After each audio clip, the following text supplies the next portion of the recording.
What's up, guys? Agent here with the first video in quite a while.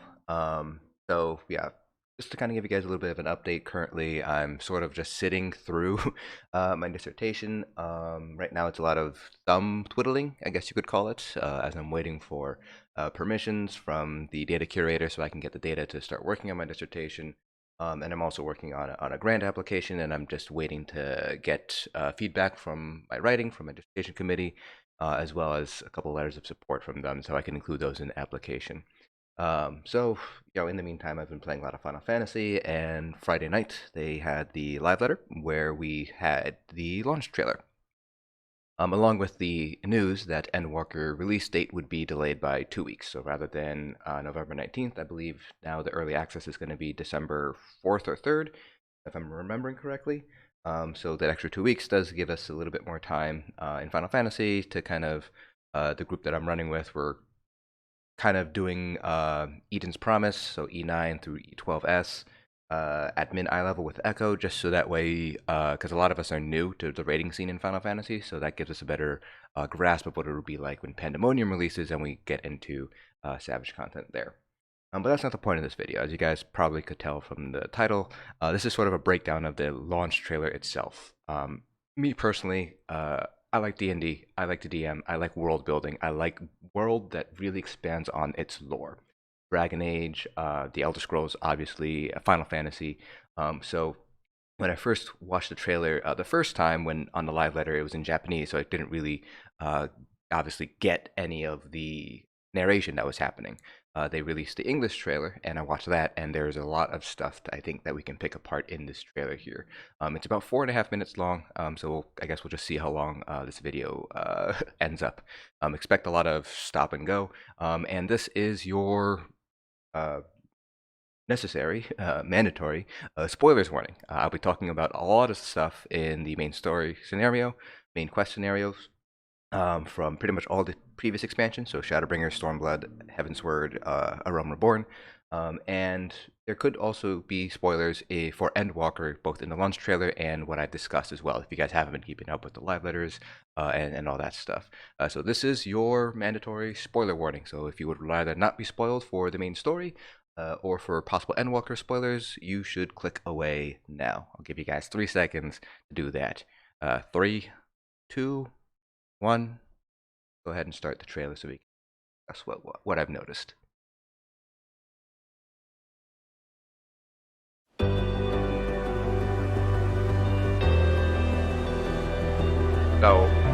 So, let me go ahead and turn down the volume a little bit. I'm going to talk over the video itself. But obviously, this is Limsa, so very clearly, I think we can safely say that we're going to use Limsa to get to Old Charlean. Possibly also to the other, what's it called? What are those things called? The other continent, Thavnair and Radatan as well.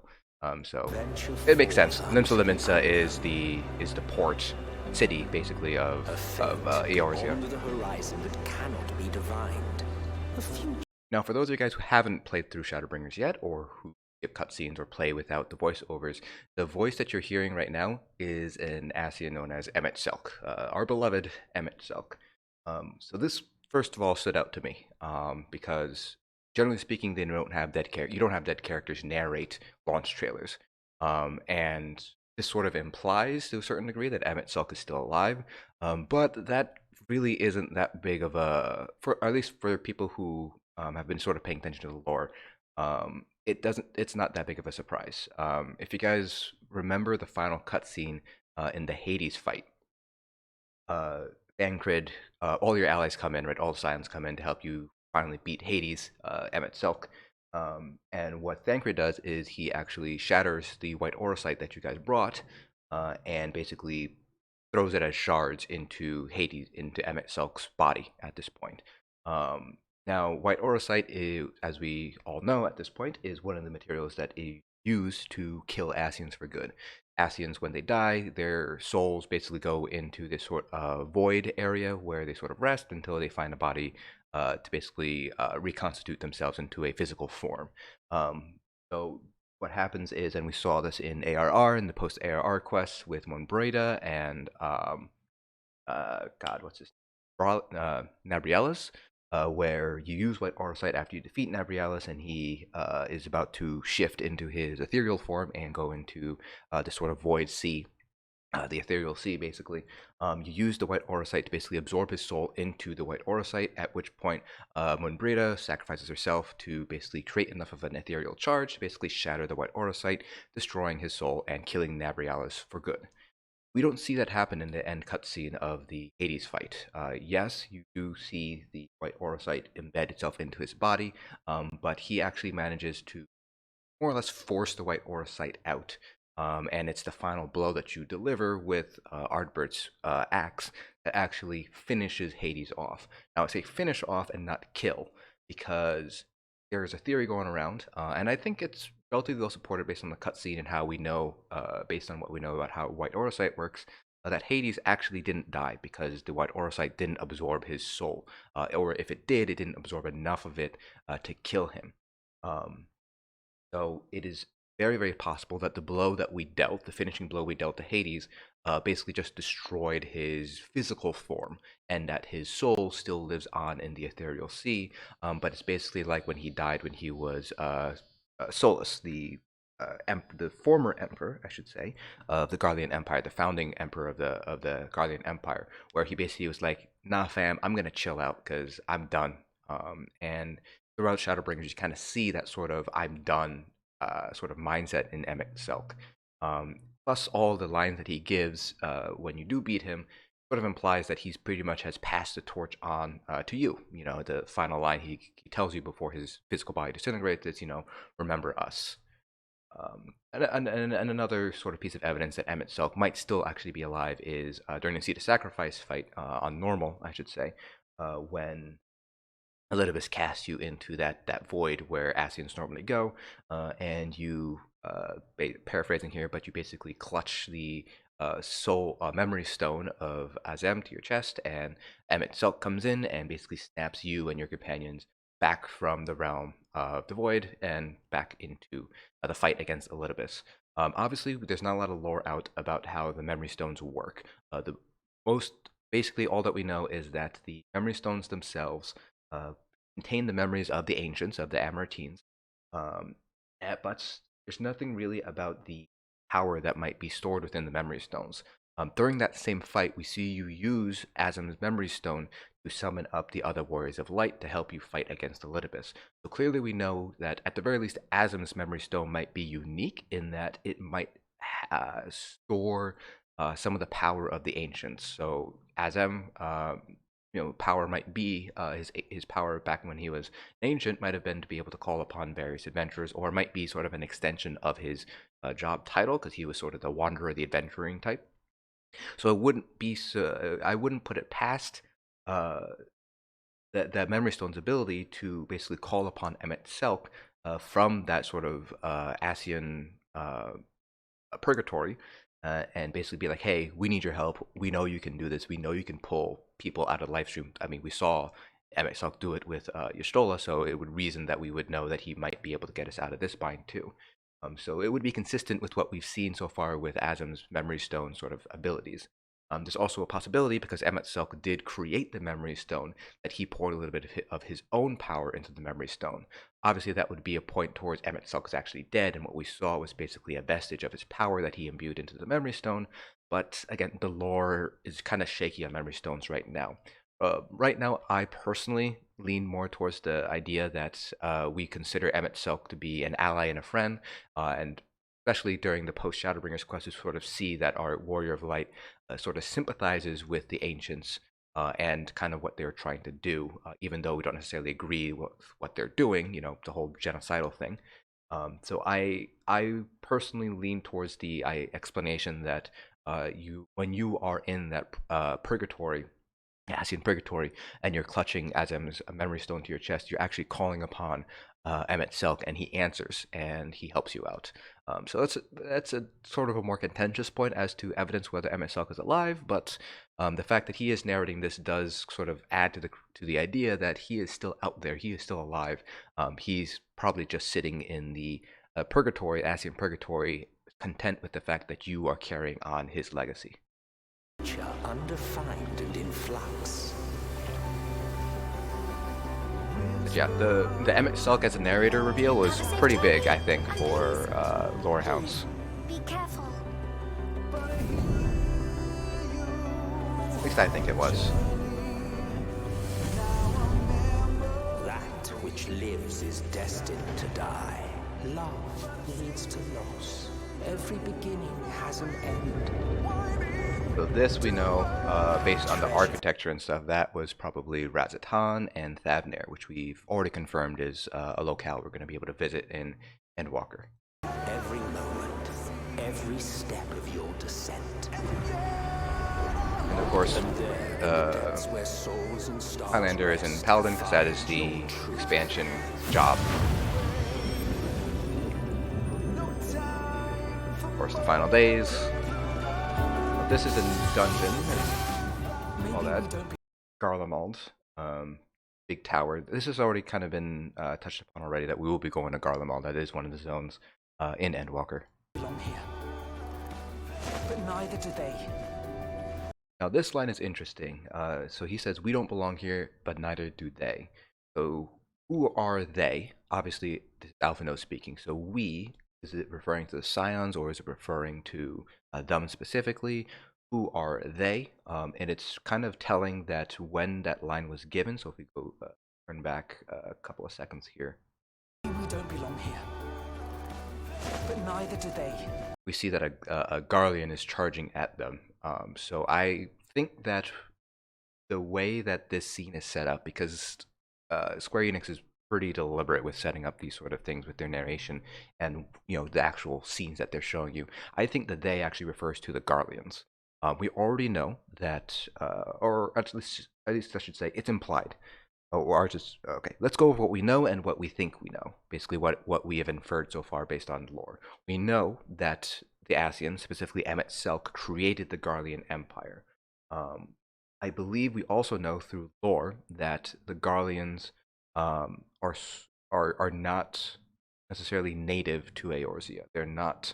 I don't want to say naturally occurring, but that's probably the best phrase I can think of. Naturally occurring race in Eorzea. We always talk about Garleans as both the people and the country, the empire, so to speak.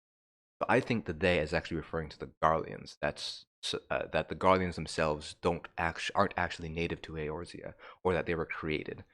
It was sort of implied too, I think, with the Allagans. Emmett Selk specifically says that he started the Allagan Empire back in the Third Astral Era.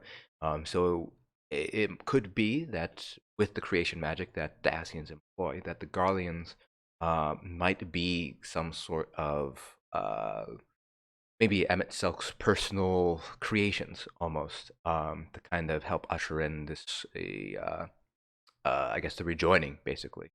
I guess we'll have to see. But I kind of want to know who the they are. I think it's telling that they focused on a Garlean when they said the line, so I think it might be referring to the Garleans. Not out here in the wind and the cold. That blue will be your guide, test and proof of your conviction. So that was, and they mentioned this in the live letter, it is the Lady of Light, which we believe to be some manifestation of Hydaelyn, perhaps. She was seen in the very last quest of Shadowbringers, the last main story quest of Shadowbringers. So obviously she's going to be playing a big role in Endwalker if it is some sort of aspect or manifestation of Hydaelyn's will. In darkness, seek joy. These are obviously, this looks like dungeon fights, the fact that we see Alphinaud here. I think that's, yeah, and I think that's Estinian as well. Back. So we see Alphinaud here, we see Estinian here, so this is likely going to be a dungeon boss. Back up a bit. These are probably dungeon boss designs. We also know that the Magus sisters are supposed to be making a comeback here. I haven't played 4. So Magus sisters, I believe, were 4, and they're kind of a recurring thing in Final Fantasy. But actually, go ahead and Magus sisters. That is, yeah, so that is one of the Magus sisters. That boss here. So this was in 4, and they've so that, yeah. So here's sort of the screenshot that they gave for the Maga Sister. So that boss here very clearly is this Maga Sister. So this again is a dungeon, or it's just say very likely to be a dungeon. In fact, we have Alphino and Astinian here, and we know you can use trust dungeons. So I'm assuming that this Maga Sister might be the final boss for whatever dungeon this is. This looks like possibly one of those Garlean control towers. So it looks like, at the very least, one of the Maga Sisters will be a final Endwalker dungeon boss. Walk free and bear the light for others to follow. So this is interesting. This doesn't look like any of the Magas. This might be another dungeon boss. It might be a trial. We're not 100% sure. One thing I do want to point out here is if we scroll back a little, this realm is interesting. So we already know that crystals are associated with Hydaelyn. This looks like it might be like maybe a solo duty, perhaps. But if this is Hydaelyn's realm, if you kind of want to call it that in the Ethereal Sea, it looks like if this is made up of Hydaelyn's body, which is basically just a giant crystal, it might be that she's damaged in some way. This could be like a realm that she controls, perhaps. There's a lot of questions that kind of come to mind when it comes to this particular scene here. Obviously, just based on the crystals, the fact that they're light, it is very clearly connected with Hydaelyn. We just don't know how. This path here sort of implies that this is obviously someplace that we're going to be able to go to, whether that's sort of like a solo duty perhaps, or as part of the main story. I don't think it's going to be a dungeon, but it might. Who knows? But I think this is pretty interesting. Raises a lot of questions about what's happening with Hydaelyn, what has been happening to Hydaelyn over the past couple of. Back to this. Let me relieve you of your burden. You've Adam's suffered crystal enough. again.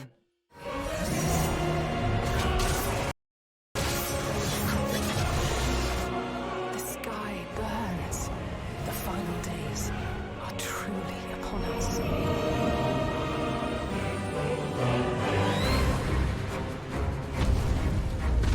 So this is the final day. Apparently, it is happening. Bereft of hope, and now dignity. 'Twas a grand, glorious dream we shared. Now the question is, who is this individual? We don't really see anything about him because of that high collar in the back. All he has white hair, but that doesn't really narrow it down too much. And it's kind of see what his hair looks like. His armor is black, so I think I saw one or two people thinking that it might be Nero Tolskeva, but his theme is more red and red, and this is very clearly black armor. It's obviously not Zenos because Zenos' hair is a different color and different design. Garlean emblem, of course, the fact that it's in tatters. This might be one of the generals from one of the different legions, maybe? Who knows? I won't lose them. Not a one. But are we truly so powerless that our only choice is to flee? Now, this is something that I pointed out when I was talking about this trailer with a couple of friends. Obviously, these creatures were the ones that we saw in Amaurot the dungeon, so very reminiscent of Final Days. Whether or not these, so when you were playing through Amaurot, Emmett Selk is sort of narrating as you're walking along the dungeon, doing the dungeon, and it's sort of inferred, or I think it's expected that players infer that these were creations of the Ascians' fears and basically negative emotions. They were masters of creation magic, and basically they were able to give their thoughts, create life from their thoughts. So kind of what we still don't know exactly what happened during the Final Days. They mention a lot of how the creation magic was sort of out of balance in the earth, and so that they had to remake the laws of creation or whatever. So it's we don't know exactly what's going on here, but obviously this creature is very reminiscent of the first boss of the Amaurot dungeon, which kind of leads to one of two possibilities in my mind. The first one is that these creatures are not things that were summoned out of years of the Ascians. These might be creatures that live in some other planet. We know there are other realms, obviously, the 14 reflections and all that stuff. But we also know there are other planets because Midgard Somer and Omega came from different planets. So maybe these creatures come from a different planet. Who knows? It could be that during the recreation of the final days on Eorzea, we get that same sort of manifestation of this sort of out of whack creation magic, where these creatures are sort of the manifestation of the Eorzeans or the general Hydaelyn people's fears, doubts, and all that stuff, which might explain why they look so similar. Perhaps similar emotions create similar beings with this sort of creation magic. But there was somebody else I wanted.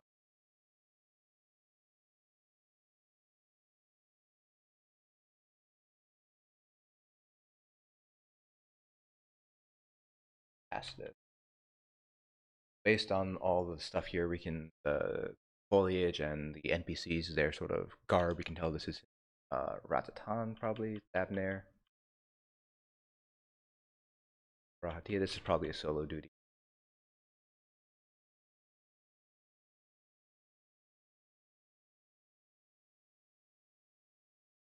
Oh, there he is. This guy shows up again. You saw him about a minute earlier when he was charging at the group. And I pointed this out to a couple of friends when we were discussing the launch trailer. I think this guy's going to be playing a role in the story, a pretty major role in the Garlean side of the Endwalker story. He pops up twice, and we know it's him because of the hair and the color. So it's interesting. I'll be interested to see how this guy plays out. Clearly, in the first time we saw him, he was antagonistic towards the Scions, but this time it might be that he might end up becoming an ally, perhaps, or he might be a thorn in our side. Who knows? Our only choice is to flee. We've come too far to back down now. Now, this entire scene sort of plays as a sort of a flashback, because the architecture is very reminiscent of Amaurot. Here's obviously the Lady of Light, and if we assume that this is sort of a memory flashback the way Amaurot was, clearly she was alive during the final days. We see a ancient mask here, so it implies that she was an ancient of some kind. Whether she was part of the convocation, don't know. She could be Venat, who was used as the core of Hydaelyn during Hydaelyn's summoning.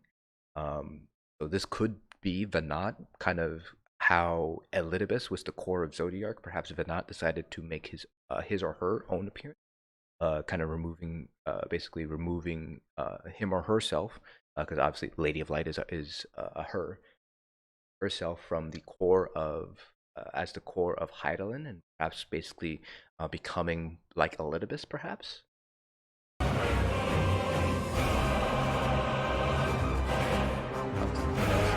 Now here is interesting because Zenos is staring down at the throne here. Person sitting in the throne, heads down. They're in armor, and it doesn't look like it's Asahi or Fandaniel, so might this be a competitor to Zenos, or maybe a collaborator with Zenos who's just there, or maybe this is one of Zenos' dream sequences, who knows. But the fact that there is somebody here, it's in armor. We're not. It's kind of hard to tell the design from this, from the angle and stuff. It doesn't look Garlean by any means. Head's also down, so we don't really see the telltale third eye of the Garlean. But this guy might play something in the Garlean. We'll Wheresoever there is suffering and despair, you appear to fulfill your duty as defender of this star. Rat on the moon.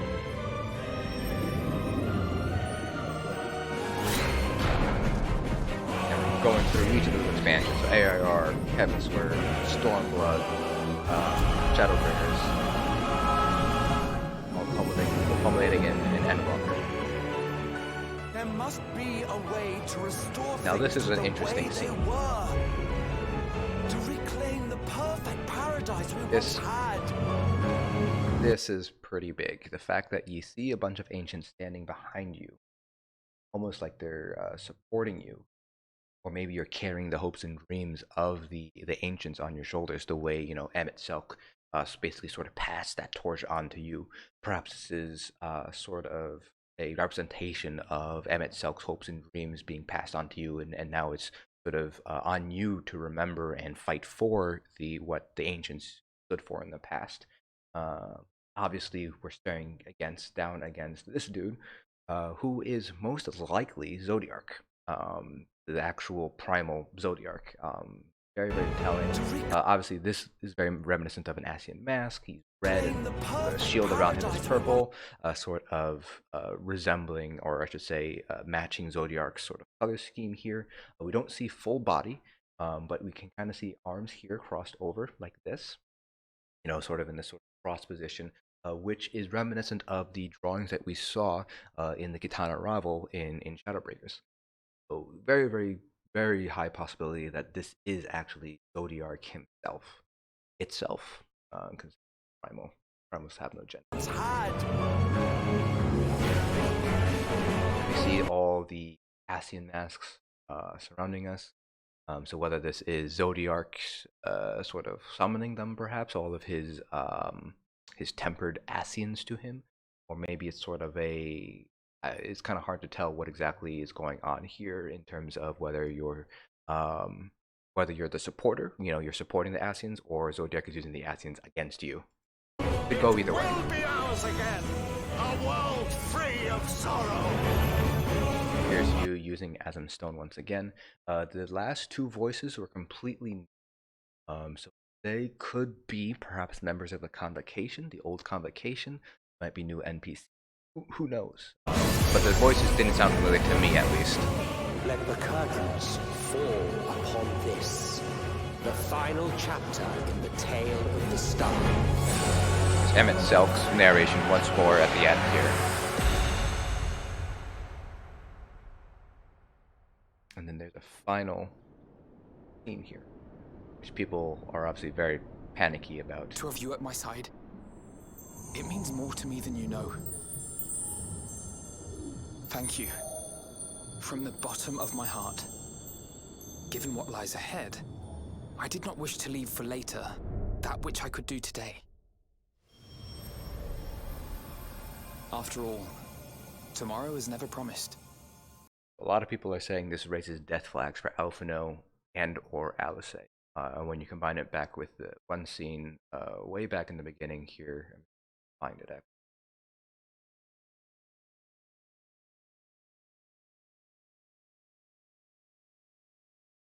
But neither do they. So combined with this scene here, people are thinking that Alphinaud or Alice are going to end up dying in Endwalker. I don't think that's likely to happen. Death flags are obviously something that you watch trailers for. But even I think the most generous reading of that, I don't think it necessarily means that Alphinaud or Alice are going to die. Perhaps this is another one of his grand speeches, perhaps before go into a big fight, perhaps that you're obviously going to win because you're the main character. Or I shouldn't say obviously you're going to win, because there have been fights that the Warrior of Light has lost before. But this might just be like the preamble to one of his grand speeches again. Who knows? But the way that showed everyone's faces,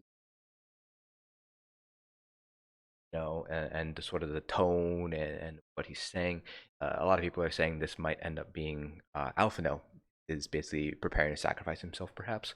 I'm not sure. They have thrown curveballs at us before, and without the context, I don't think it is safe to say that this is a huge red death flag for Alphinaud or not. I personally don't think they're going to do it. He just changed jobs to Sage, so they're going to want to keep him around and kind of show off Sage.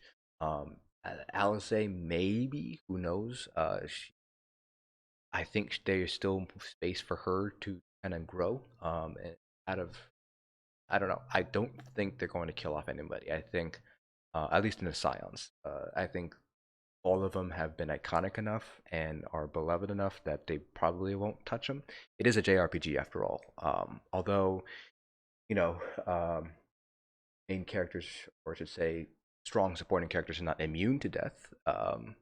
Seen it in a couple of prior Final Fantasy games, obviously with 7 Aerith, for example. So if it's conducive to the story, one of these people might end up dying. Obviously not you. So I wouldn't necessarily say it's impossible, but I would wait for more context before we kind of jump to conclusions. So again, without context, who knows whether this is Death Flag or this is just another one of those preambles to Alpha, one of Alphinaud's. That which I could do today. After all, tomorrow Yeah. is never promised. That's the launch trailer. At least that's my breakdown of the launch trailer and kind of what to expect and things. So yeah, Endwalker was pushed back 2 weeks. So official release date is December 7th. Early release, I believe, is 3 or 4 days prior. So I think it's December 3rd is when early access is gonna happen. Calendar. December 3rd, early access. Friday, Saturday, Sunday. That is when early access happened here. But yeah, that is sort of my breakdown of the Endwalker launch trailer. I think there's a lot of interesting stuff here. I personally, there's a lot of cool stuff. I'm not sure how much of the Endwalker story has been spoiled. We all know we were going to meet up with Zodiark eventually, so I don't think that is a huge spoiler.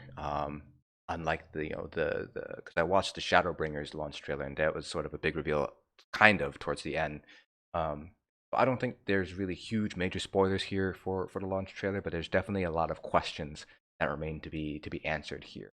Is MXL still alive?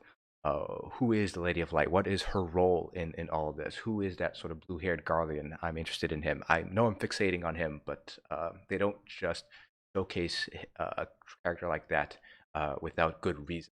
I think. What was Alphinaud's speech at the end? What is that sort of foretelling? Is it a death flag or is it just another one of his grand speeches before you guys go riding off into battle?